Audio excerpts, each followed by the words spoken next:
Aing caliknya. Oh, mangga cece.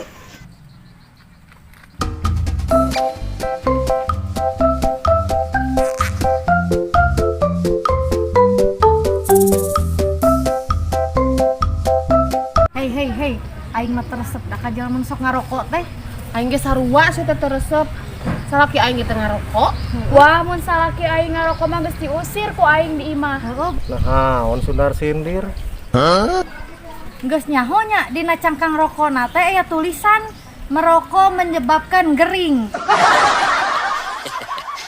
Gering na teh gering itulah, gering iyalah nyara naon teh si sanaria.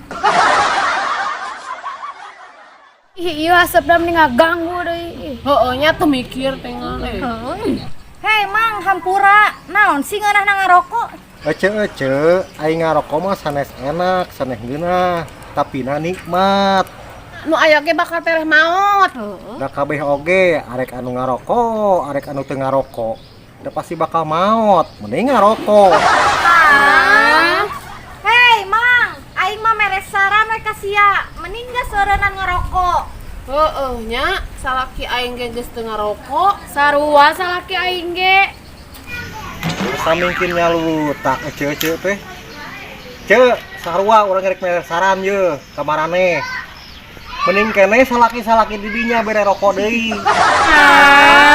Ya, ece, jelema nu sok ngarokok mah jelemana eta otakna jenius jeung pinter.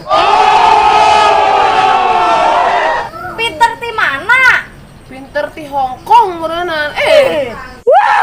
Tingali Presiden Republik Indonesia nu kahiji, Presiden Soekarno. Eta sok ngarokok jeung ngopi.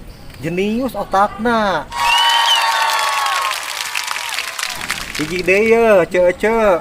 Coba tingali paranormal jeung dukun lamun nyiapkeun sasajen. Sok aya we diselipkeun rokok sabatang wae mah. Heuh nya.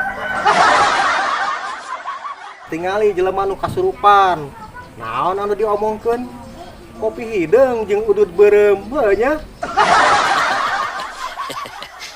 Terus hari kitu, Tah si jurig teh baheulana keur hirupna eta teh dicaram ku pamajikanana ulah ngarokok jeung ngopi.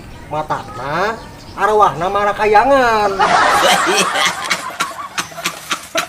ih aing mah asa serem atuh ieu teh. Ih, urang oge meni muri ka kieu. Ya Allah, ih.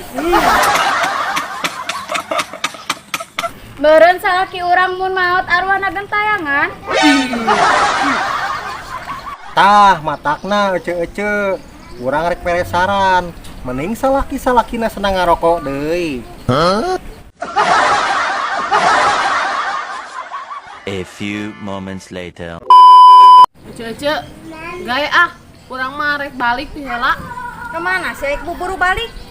Ka warung heula arek meuli rokok jeung kopi keur salaki urang ya. Hei, kumaha atuh salaki aing nya? Meureun lamun teu dibere, sieun we engke gentayangan. Matakna ulah sapusil kan sok ngarokok. Nah, tukang ngarokok mah otakna cerdas. Anja.